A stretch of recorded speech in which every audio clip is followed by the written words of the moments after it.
Hey everyone, Gil here at graymanprepping.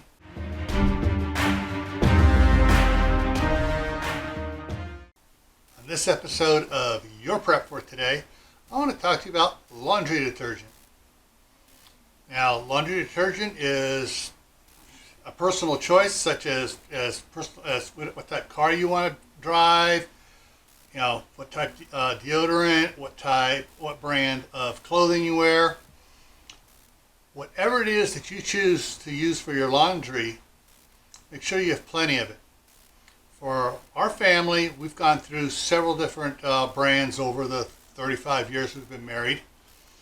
And a lot of it has to do with the fact that the scents they have in it, all the smells, and sometimes when the clothes come out of the dryer still smelling like the laundry detergent, we don't like it.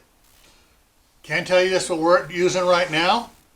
We're using the all free and clear. No scents. None of that perfumey crap or anything in it. And we use the very minimum of it, and we also mix a little borax, the borax laundry detergent in there for that when we have stubborn stuff on clothes and stuff to help it along. So whatever it is that you use that is your preference for laundry detergent, make sure you have extra of it. Don't just all right, I got this one here, I'm good for 158 loads. I can tell you right now, here in Idaho, I got 4 of these. In California, my wife has 3 of them, unopened.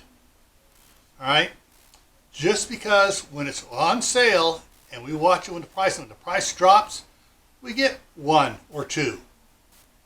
Alrighty? So, as always, stay happy, stay safe, stay prepared. Before I take off, I'm going to put a video up here you might be interested in. I'll put a playlist down here. I'll put another video over here, and I'll put the link to my homesteading gardening channel, Camp Hatton Family Compound, up here.